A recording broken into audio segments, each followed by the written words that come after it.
If you are not able to attract investments, we should clearly see why we are not able to attract. Though we are having industry friendliness is 53.3 similar to Maharashtra, why we are not getting into that? And what should have been the reason for this particular area? Commercial tax in 5 years collapsed from 4.53% of GSDP to 3.89% in 5 years, which is a massive collapse. They want to have a private-public partnership, have hostels. This is the Chinese model. They are all now learning. Before they're really fairly a new set of people. TVK-led government in Tamil Nadu has tabled its first budget. Finance Minister Maria Wilson has laid out an ambitious roadmap to transform the state into a 1.5 trillion economy. The budget introduces several new welfare schemes while promising investments in education, healthcare sector, skill development and industrial growth. At the same time, it acknowledges the state's mounting debt burden and proposes new revenue mobilization measures. Can the government strike a balance between spending for welfare projects and fiscal discipline? To understand the economics behind the maiden TVK budget, we have a special guest, economist Mr. Prabhakar. Hello, sir. Welcome to the show. Sir, this is the first budget by the TVK-led government, and it marks a departure from the interim budget presented earlier this year by DMK. From an economist's perspective, what stands out the most in this budget? Does this budget signal a new economic direction for Tamil Nadu? Let us take some positive points. One is Montek Singh Ahluwalia, who has led Indian government, is working with Tamil Nadu government, plus K Krishnan, who was with the government of Karnataka, who have reshaped its finances. Both of them are working with the Tamil Nadu government, which is a very positive point. Now, to answer your first question,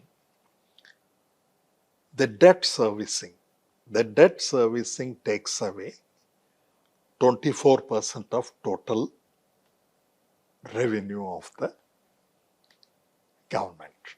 Therefore, whatever debts that have already been incurred have taken away 24% of the government. In fact, from the revenue, it is 35%. That means it is very high.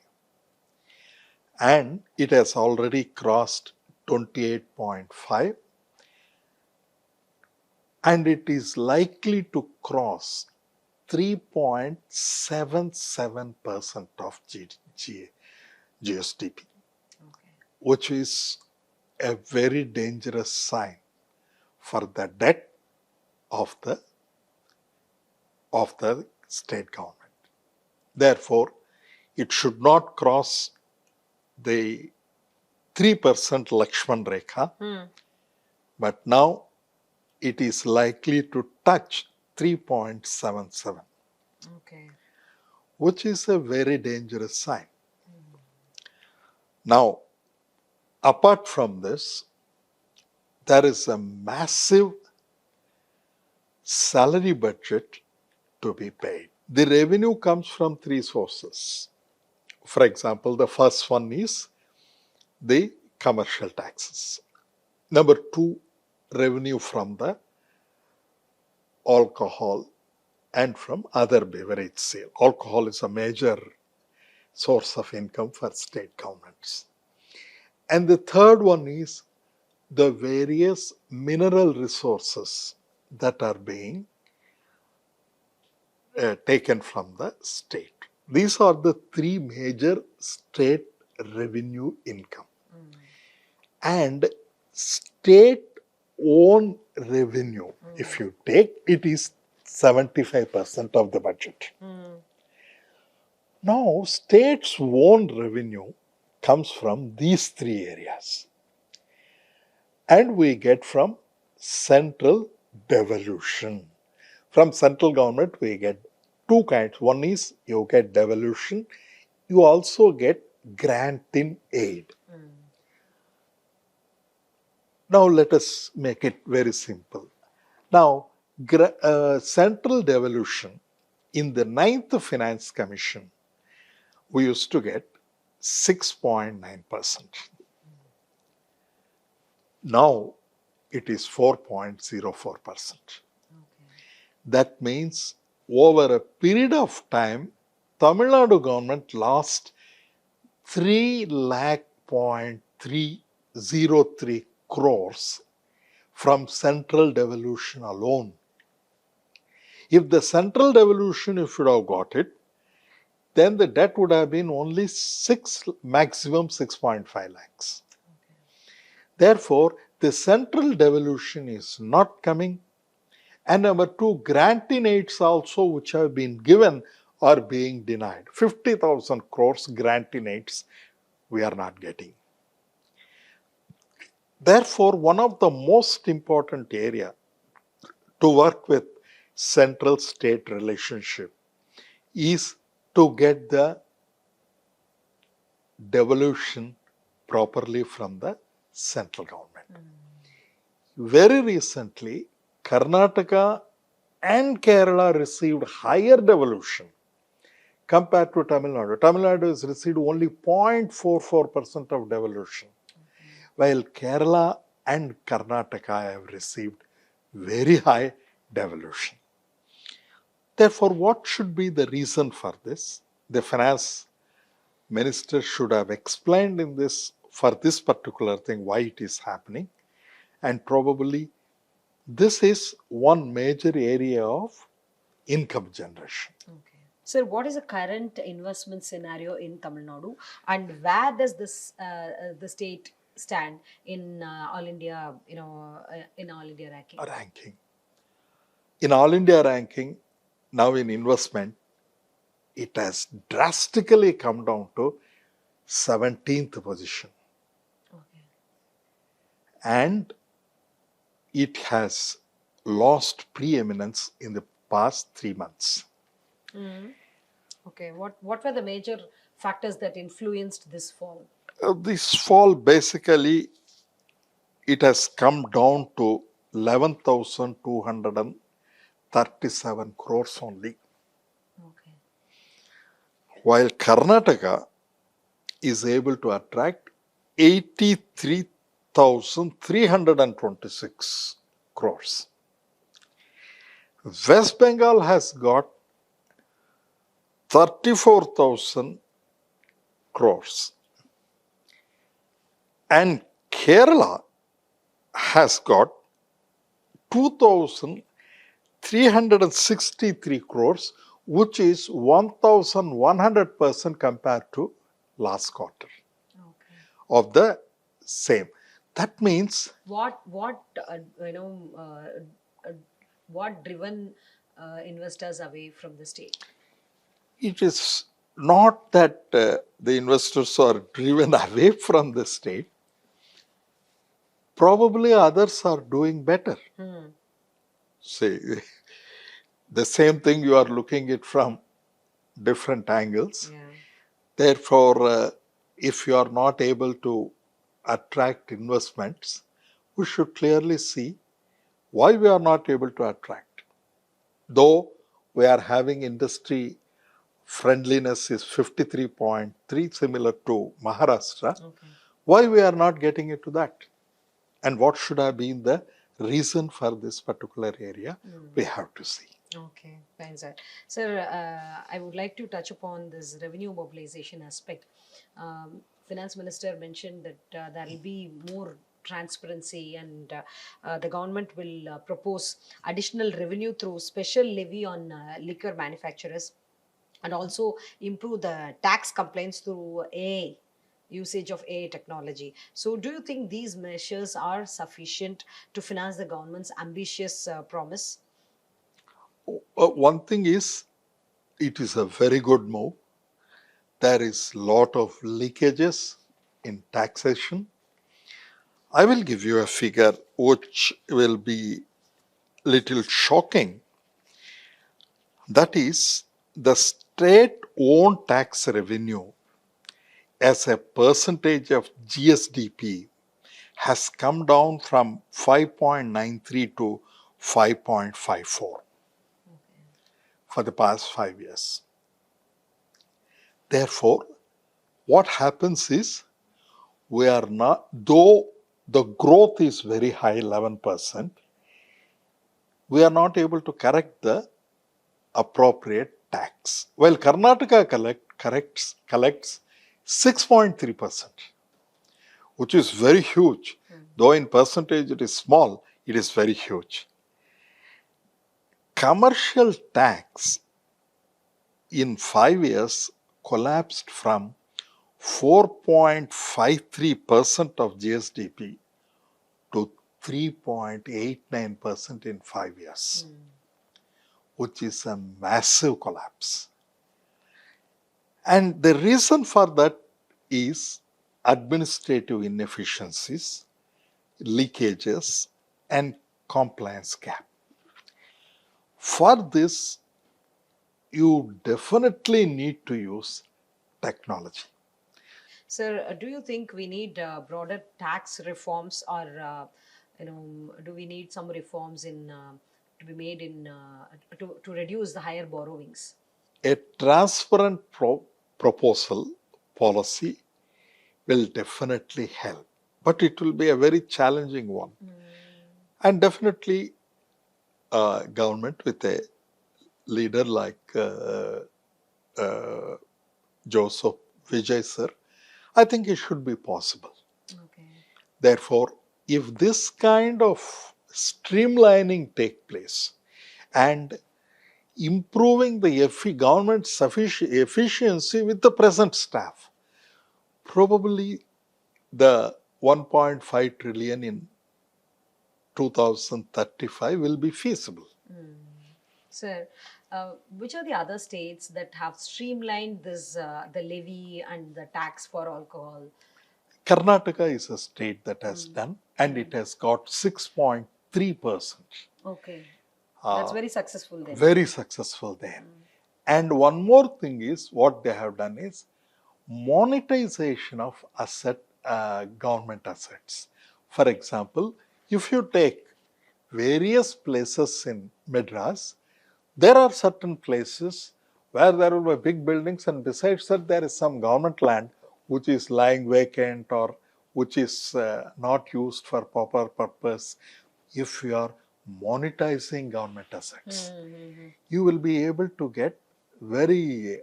In fact, many of these things were suggested by former minister Palinivel Tyagarajan.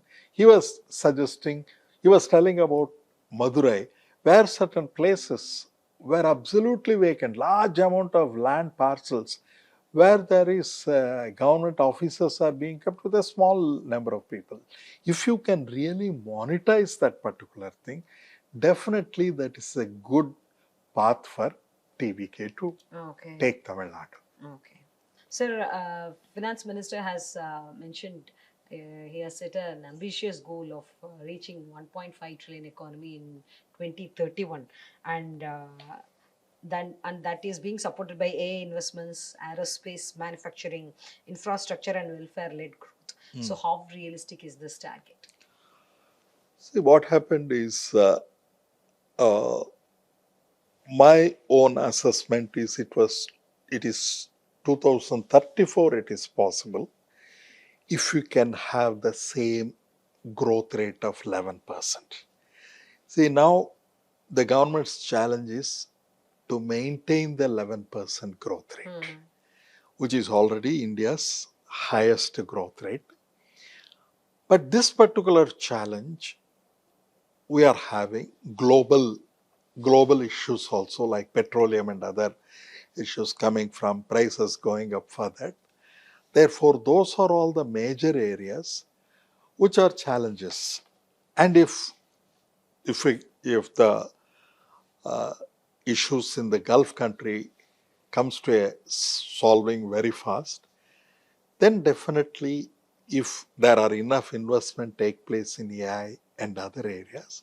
I think by 2034 it can be possible, and it is realistic. But what welfare promised in the manifesto will be a very big Achilles foot for the entire government, because it will be too high of an expenditure to fulfill those uh, promises, because it will be too much. With all these things, none of the real promises have come to play. For example, for farmers, loan waiver, and various other things, especially Monthly assistance to women, women 2,500 rupees 500, to and then women. for 100 Education assistant for students. students, and unemployment dole, and 1,50,000 rupees we are going to give for students for job creation. That is maximum 7,500 only, 20,000 per employee. It is 7,500 only. Therefore, but the large number of unemployed graduates and large number of people, now the people expectation is very high. Now, how do you deliver? And how will you convince the people that we will deliver is a major challenge. Okay. For example, in Maharashtra, they have recalled the welfare scheme of 2,500 for women, and then it is now they are not able to do it. And similarly, in Bihar, they have been given 10,000, again, it has not been given. One interesting aspect that if you see in all, probably welfare schemes may get you some mileage. But over a period of time, welfare schemes may not really help people. If you take the election in Bakhimpur in Bihar, the people were told that if you vote for anybody else other than us, you will not get any welfare schemes. People voted completely ignoring this particular thing. This shows that welfare schemes by itself will not give any kind of a mileage in long run. What is more important is how much the people are empowered to get all these things, so that they will be able to perform their own work better. Therefore, whenever you see a government, The welfare measures should not become a big burden for the government itself. it will become the people burden again. It has to come back to the people in the form of taxes. Okay. So, which sector received the highest allocation in this budget tabled by TVK? Definitely. And what is their focus based on the allocations to various sectors? Where do they focus more? See, 44,000, approximately 44,000 has been given for education, which was also the past government's, and higher education, 8,000 crores. It is again, that is the focus. Now, presently, the government is planning for having nearby the educational institutes and other areas, they want to have in a private public partnership, have hostels. This is the Chinese model. Basically, what happens is in China, when they construct massive industries, they always construct a big hostels where they stay. But this was also being done in Tamil Nadu before. 783 crores government of Tamil Nadu spent, and they have created a hostel where large number of women are staying. Toli, there's some a hostel. This hostel facility may help to bring the two rural students to come nearby to organizations and to educational institutes, so that they will be on par with the urban centers. And the urban So TVK has gone ahead, and since they have gone to copy the Chinese model also. yeah, we have to copy everybody. Whichever works well. Whichever works well. That's all. See, there is nothing like a rigid model that this is the only model you have to follow. Okay. TVK has to, and if it can be done. In fact, many of them are greenhorns. They are all now learning. For before they're really fairly a new set of people.